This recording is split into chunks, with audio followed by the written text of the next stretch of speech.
Welcome to BNEWS Weekly. I'm Phil Gallagher along with BNEWS Director Rich Hosford, BNEWS reporters Tad Stefanak and Robert Paris, Peter Brown with the weather, Jolie Atwood with community calendar, and Liz Gillespie with sports. Thank you for joining us. A local college student of Asian descent told her school's newspaper that she was assaulted at the Burlington H Mart last month during a time when discrimination against Asian American Pacific Island communities is reportedly high across the country. The Wellesley News, the student newspaper for Wellesley College, reports that an unidentified female student says that on March 11th, a woman threw a tomato at her while she was shopping with her parents at the Burlington location of the Asian supermarket. According to the article, the student confronted the woman who allegedly threw the tomato and asked if she had done it, and the woman reportedly responded, "Yes, I threw it at you, and it's because you disgust me, and I hope that you can get your life back together." The paper further reports that the student's mother called the police and her father attempted to prevent the woman from leaving the premises and was nearly struck by the woman's car in the process. According to the Burlington Police Department logs, they did receive a call at 2:39 p.m. from a woman at H Mart stating a woman threw a tomato at her daughter. Burlington Police further report they issued a summons to Yelena Khan, 54, of Marblehead on a charge of assault and battery related to the incident. BNews has requested additional information into both the Burlington Police Department and the Middlesex DA's office, and will update the story as more information is available. A more than week-long sewer project at Middlesex Turnpike at the end of Network Drive has wrapped up, but in order to avoid similar emergency projects in the future, the Burlington Department of Public Works is asking residents to stop flushing a couple of items into the sewer system. DPW Director John Sanchez said that on Friday, April 16th, a sewer blockage was discovered in the pipe, which is 12 feet down in the ground, on Middlesex Turnpike. Crews attempted to dislodge it using tools and pressure water, but in the end it was too strong a blockage. This required them to dig down 12 feet and cut the pipe open in the middle of a busy intersection during a time when the water table is high. Sanchez said while they were clearing out the blockage, they found a lot of grease, which gets really hard when it congeals, and disposable wipes, which were the major contributors to the problem as they collect together and present themselves basically as cement. He reiterated that grease and disposable wipes should never be put down the drain or flushed down into the sewer system. This is particularly true on your own sewer pipe, as it can result in sewer blockages and it backing up into your home, into your cellar. Not a good thing. The town of Burlington has reached an agreement with a major developer in town over groundwater contamination that limited the municipal water supply. Town Administrator Paul Sagarino announced the agreement with Nordblom Company during Monday night's Board of Selectmen meeting. He said it is in regard to the contamination of portions of the Vinebrook by 1,4-dioxane that caused the town to close 3 wells and lose 1 million gallons a day in capacity. After scientific modeling was done, it was determined that contamination came from a property owned by Nordblom. Sagarino said the agreement was over 10 years in the making. Under the agreement, Nordblom will pay the town 23 annual payments of $190,634 for a total of $4,384,000 starting in January of 2022. Burlington will use the funds to cover the costs related to the MWRA project. Nordblom does have the option of paying the sum early. As part of the agreement, Burlington must complete both phases of the MWRA connection and agree to stop using the Vinebrook aquifer as part of the town's water supply. The town must also apply to the Mass Department of Environmental Protection for approval to permanently abandon the Vinebrook aquifer well field and diligently pursue DEP's approval of the application. Members of the board said they were happy to have the issue resolved. Here is Selectman Mike Runyon on the settlement. John Sanchez, just an outstanding job. I mean, he truly believes in what he does. He protects our water supply like it's one of his children. Take take my word on that, to try to get some access to the reservoir up there, and it's impossible. But yeah, it's been a long negotiation. I'm glad we've got the ball over the goal line, and look forward to moving on and making that MWRA connection. But great job, everybody involved. Thank you. A historic building in Burlington may have its facade preserved if a project proposed by the Nordblum Company is approved by town meeting. On April 15, the Planning Board voted 401 to recommend a change in the Network Drive PDD to allow for residential units in exchange for the company preserving the historic Kent Cottage in Unit 10 of Network Drive. The cottage has been vacant for decades. Nordblum will also either make one of the up to 9 units it's proposing for the site affordable, run by the town, or make the equivalent funds available to the Historic Commission to be used for future preservation projects. What Nordblum is proposing is to refurbish Kent Cottage, a long-abandoned historic site that is falling into disrepair, and turn it into 2 residential units while preserving the stonework. Additionally, they plan to develop 2 for-sale residential buildings that will have up to an additional 7 units. Originally, the Planning Board was looking to have one of the units be affordable, run by the town to meet its affordable housing goal of at least 10%, to avoid developers being able to use Massachusetts 40B laws to develop projects outside of town control. However, because the town is at roughly 12% and safe from that type of action, Vice Chair Joe Impemba suggested during the April 15 meeting that rather than an affordable housing unit, the amount that Nordblum would have given up for one could be instead put into a fund or create a fund that the Historic Commission could use for future preservation projects. Attorney Bob Buckley of Reamer and Bronstein, representing Nordblum, said they would be happy with either concession and estimated the difference would be between $40,000 and $50,000. Board Chair Barbara LaRue, who originally proposed the affordable unit, said she was open to making the change to support the Historical Commission. Marshall Simons Middle School students are back in school for the full week for the first time since March of 2020. BNEWS Director Rich Halsford went to see how the first week of the big return was going and files this report. For the first time since March of 2020, Marshall Simons Middle School has been filled with students for the entire day.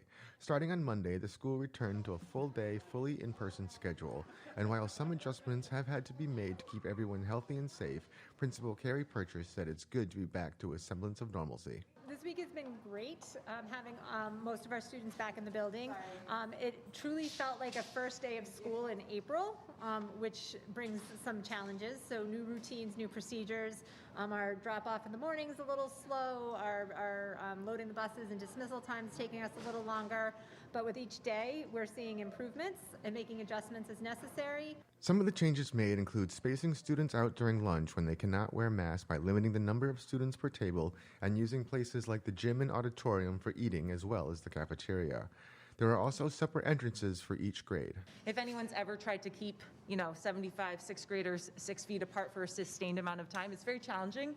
And so kids have assigned seats and they sit where their nameplate is. There's tape marking where 6 feet apart is, because I think if people don't have that visual, it's very hard to kind of sustain that as you want to get close and sit with your friend.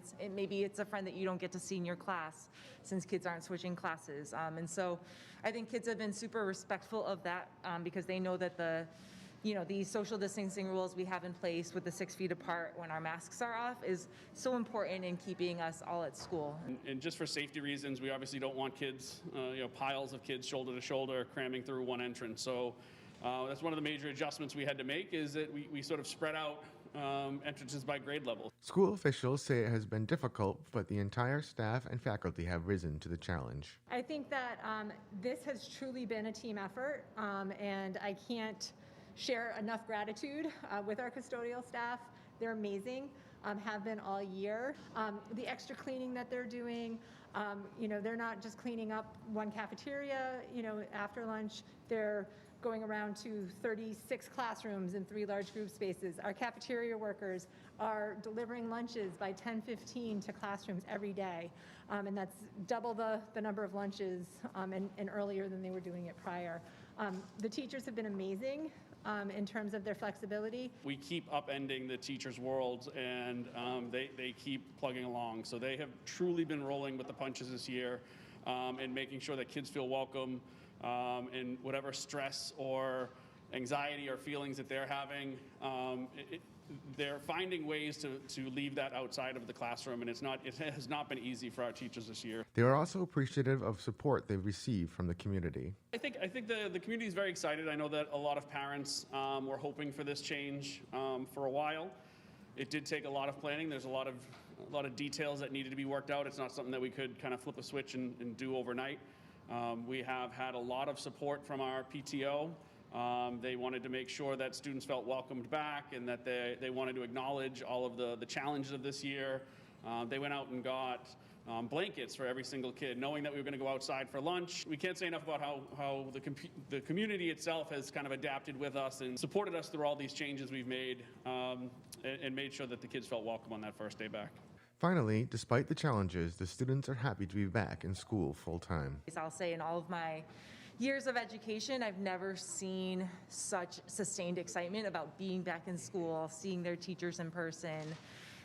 And I think a lot of reflection on the students' part of like, oh, you know, it was really tough learning at home the last few months. I know I can see my grades getting better as I come back to school. I know I'm more engaged. Just the energy, the excitement, there's laughter and joy in the classrooms again. So I think it's been a very successful first week back. From Marshall Simons Middle School, I'm BNEWS Director Rich Hosford. Police Chief Michael Kent said in a release he is pleased to announce that the Burlington Police Department has promoted 2 of its members to the rank of sergeant. Sergeant Matthew Creamer and Sergeant William Trelligan were officially appointed to their new ranks during the virtual Board of Selectmen meeting on Monday, April 26. According to the release, Sergeant Creamer has served with the department since 2004, most recently as a detective. From 2004 to 2018, he served as a patrolman and field training officer, training incoming probationary officers, evaluating them, and ensuring adherence to department policies and procedures. He served as the department's court liaison officer from 2018 to 2020, representing the department in show cause hearings, preparing evidence for trial, and working with the Middlesex District Attorney's Office. Sergeant Creamer was promoted to detective in 2020. In that role, he investigated felonies, misdemeanors, interviewing witnesses, and collecting evidence. Sergeant Creamer is a Burlington native and a 2000 graduate of Burlington High. Graduated from Middlesex Community College in Bedford, where he earned an associate's degree in science, majoring in criminal justice. Sergeant Trelligan has served with the Burlington Police Department since 2008. As a patrolman in the traffic division, he was involved in patrols, investigations, and public education. He also served as a field training officer and worked as an arson investigator, coordinating with the Burlington Fire Department and State Fire Marshal's Office. Since 2018, Sergeant Trelligan has served as a certified legal instructor with the Municipal Police Training Committee, instructing new recruits in criminal procedure and criminal law. Sergeant Trelligan is also a Burlington native and a 2002 graduate of Burlington High. He received a bachelor's degree in criminal justice from the University of Massachusetts in Lowell in 2005, and a master's degree in criminal justice from the University of Massachusetts in Lowell in 2006. Members of the Board of Selectmen congratulated both men on their promotions. Here is Selectman Nick Priest. To both sergeants, congratulations. I think that we time and again, find ourselves in positions where we have to make the difficult choice of, picking best over better. As Deputy Chief Brown stated, with our rankings being as high as they are compared to the national average. So, I guess I'll simply say that I wish you both the best in your careers. I look forward to following your careers, moving forward. And I think that people are Burlington are lucky to have you serving them in town. So congratulations, gentlemen. People Helping People is now in a position to help more people with the donation of a van, as well as seeking a new location for their expanding efforts through the Burlington community. BNews reporter Tad Stefanak has this look. the People Helping People Food Pantry has grown as an essential resource for Burlington residents. And now they've got a new set of wheels. The donation of the van was facilitated by attorney Mike Austin. The van was donated from Mr. Bascom's estate. A huge part of the estate was donated to the MSPCA, but they had no need for the van, and so Mike Austin facilitated donating the van to us instead. We do a lot of deliveries to clients around town. We also pick up donations from various different locations around town, and so this way it will make it much easier for that. We don't necessarily have to make sure that a volunteer has a vehicle that's large enough, because now we have our own vehicle. We support about 150 families in town. This is about, right now, that is close to 500 individuals. We have a great need for the community support. We need various different foods. Right now, we have really no tissues. So we could use some tissues. We could use some coffee, tea, and cocoa. Even though that's not, an essential, I know I'll be first in line to get that cup of coffee in the mornings, or I'll be pretty cranky for the rest of the day. So it's always nice to have, but for essential foods, we are also looking for jams and jellies, peanut butter. We are looking for jasmine and basmati rice. We have found that as we have had a transition in our community and it's become a lot more ethnic diverse, the types of food that people are looking for are also more diverse, especially in the rice and grains. We're looking for a more diverse selection so that we can offer people the foods that they're used to using. In addition to their new van, the Burlington Food Pantry is also in the market for a new location. Over the last few years, our programs have gradually grown, and especially in the last year, we've seen a massive growth in our programs, and because of that, we have kind of grossly outgrown our space here at St. Mark's Episcopal Church, and so we are looking to see if we can find a new space to move into, something that's a little bit larger than where we are right now. We are kind of unique in that, you really have to think of us as a mini grocery store. So a lot of the spaces out there are more sort of office type space. That doesn't really work for us. We need something that doesn't have a lot of stairs because we're constantly bringing food in and out. We've also, in the last year, added a drive-through option, and so we do kind of need a relatively large parking area, both to facilitate parking for clients, volunteers, but also to be able to run a drive-through, because that has been a very popular addition to our services. So if you know of a location, let the food pantry know. And give what you can. People Helping People will make sure it gets there. From the Burlington Food Pantry, I'm BNews reporter Tad Stefanak. Bren Bataclan is a Boston-based artist who shares murals and paintings to the world, even during the pandemic. He is continuing the tradition of the Smile Project and recently collaborated with Burlington High School students. BNews reporter Robert Paris has this look. A Boston-based artist is trying to shine a little light during these difficult times. California native Bren Bataclan has been creating family-friendly paintings for all ages. Now, he has taken another step forward in spreading kindness across the world with his painting Give Away a Smile project. We actually did the same event 2 years ago as the Multicultural Club that stood alone as it is. At that time, we had the speaker, Bren Bataclan, visit the school, and all students really enjoyed his talk, his paintings, and kind of like what message he brought. So as the Multicultural Club, we decided to purchase his paintings and distribute them around in the school community. So we actually used our Instagram account to post pictures of the paintings that we randomly put at different locations in the building. And the goal was just for a student or anybody to find the paintings, take it home, and with the only just one promise that they'll be kind to someone that day. The project will help benefit the multicultural and Humans of Burlington High School Club. So I think both of our mottos or goal for these club is to celebrate students' cultural identities and build a strong community by promoting diversity. So I think Mr. Bataclan's idea of this project fits really well because his idea is also just to build a community, giving these paintings to just strangers around the anywhere walking around and picking up these paintings. So, and he also wants to spread kindness and smiles. And I think that's the same thing that we want to do. And I think together, working with him and his paintings, I think we can also do the same thing and just celebrate art, celebrate life, celebrate smiles, kindness. And I think we're really fortunate to receive these paintings from him. I think a lot of schools do, and he speaks in front of a lot of students, but to reach out to him and buy these paintings, and I think it's a really great initiative. Bataclan has dealt with discrimination in his past, and making the paintings have helped him overcome that asset. A little bit of his family history, how he faced racism and discrimination, and why he chose to make all these paintings.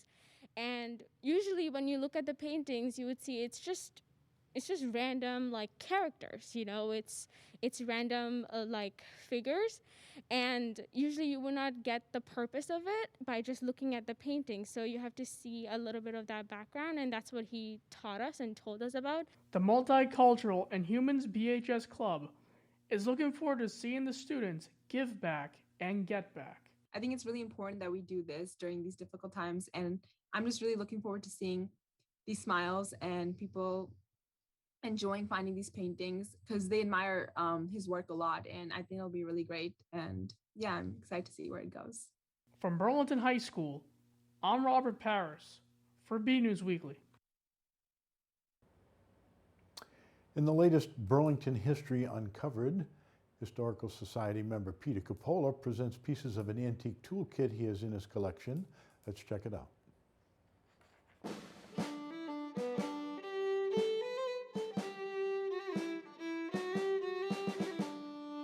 Sometimes serendipity comes into play when you're restoring tools. I was given this by a friend of mine this past fall, and I started cleaning it up, and being the historian and the carpenter and that I am, well, in the process of cleaning it up, I found the name on the front of the block plane, and it's Wilkinson. And Wilkinson was a retailer, kind of like Jordan Marsh back in the 1800s. He actually had a city block on Washington Street right next to the Old South Church where he sold his wares and his goods. But he didn't just sell this little block plane by itself. He sold a complete toolkit, fully loaded, ready to go for the carpenter, and it sold for $1.24. But what's interesting about this is that right here is this block plane. And then I started looking and I said, wait a minute, right over here is a wooden brace. And I have one of these. And then I kept looking. Right next to the brace is a spool for thread. And I've got that. Oh, and up here is a cobbler's pliers. And I've got that. Turns out I have a lot of these things in my collection. So I'm in essence rebuilding Mr. Wilkinson's toolbox one tool at a time.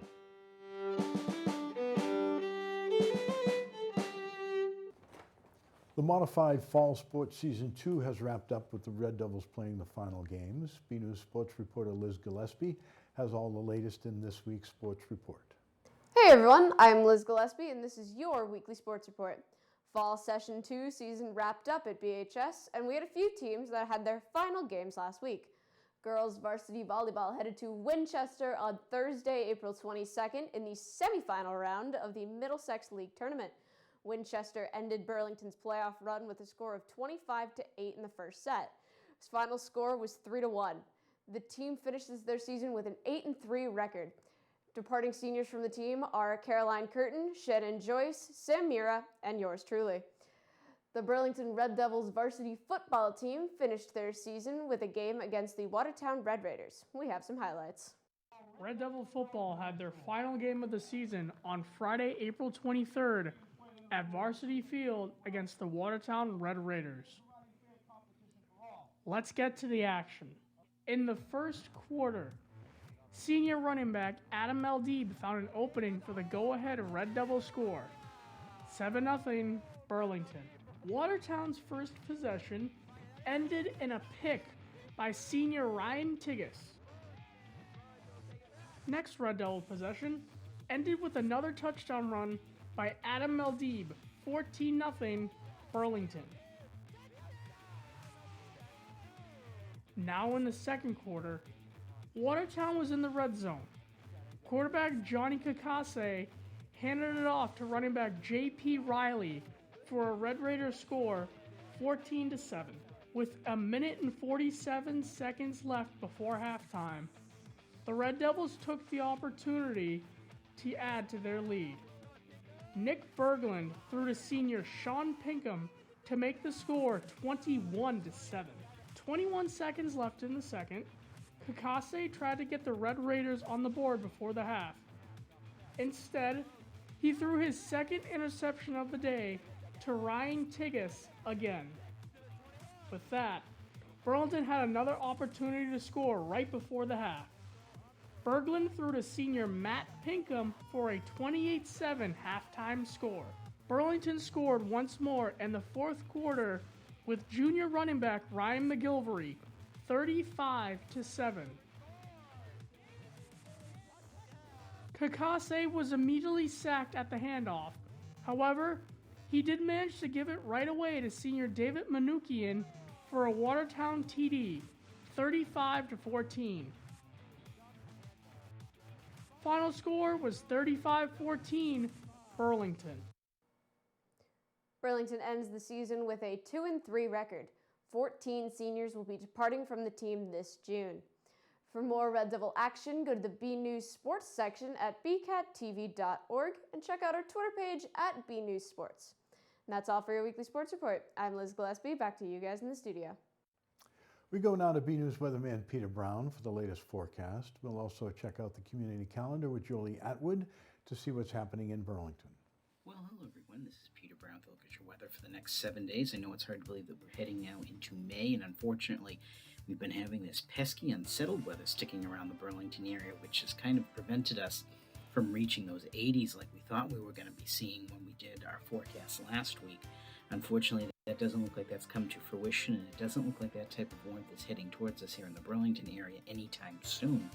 As we start on our period on Friday, we're going to see temperatures again maybe a little bit above average. I'm calling for it to be in the maybe mid to upper 60s. If the sun breaks out, we might be able to push towards 70, but again, that unsettled weather is going to be around us, and that's going to really dictate how much we see in the way of warmth this Friday, with showers sticking around into our weekend as well. Now, as we round out our period getting into Thursday of next week, we should see our temperatures at this time of the year in the upper 60s, and it looks like it's going to be actually a little bit cooler than that. So it looks like the cooler than average weather is coming back here for us here in the Burlington area. The only thing that we notice, of course, is how long the days keep getting, and we've still got about 6 weeks left for the days to keep getting longer. So as we go ahead, let's take a look at what the Climate Prediction Center is calling for us here in the Burlington area in terms of temperatures and precipitation. And if you look at our temperature map, it looks like just about everywhere except the very far northern tier of the country, right over here into our neck of the woods here in the Burlington area. Almost the entire nation is going to be seeing at or above average temperatures. We're going to be about average, and that's going to be pretty much reflected in the 7-day forecast that we see in a few moments. Now, as we look at our rainfall forecast, this is calling for our area here in New England to see below average precipitation. And that's definitely going to be reflected when we see the 7-day as well. So it looks like you're going to have to do a little bit of extra watering out there on all of those newly blooming flowers that are coming up as we head into May. So again, let's take a look at that 7 days of weather coming up for us here in the Burlington area. And again, starting out on Friday, I may actually be a little bit optimistic here with saying that the highs might be in the upper 60s. Again, we're hoping that the sun may be able to come out, and if that happens, we might be able to nudge our temperatures up towards 70, but unfortunately nowhere near those 80s that we thought we were going to be seeing about a week ago here in the Burlington area. And again, the chance for spotty showers around. That continues into Saturday with our temperatures dipping back down into the low 50s, so another chilly, raw day out there to start out our weekend. And as we go into the second day of May here on Sunday, looks like the sun's going to break out, but we're going to have a brisk wind and temperatures in the low 60s, so it's going to feel a little bit chilly out there. As we get into the start of next week, looks like we're going to see our temperatures moderate a little bit back up to about average and maybe getting up more towards the 70-degree mark as we head into the middle of next week, before again we introduce the chance of some showers and maybe thunderstorms towards the Wednesday and Thursday timeframe with our temperatures by Thursday. Again, looks like they're going to nosedive a little bit back down into the low 60s again. So really nothing crazy out there, nothing too cold, but unfortunately for those of us who love the summer weather, nothing really too warm coming at us either. So everyone get out there, enjoy the weather, and have a great week.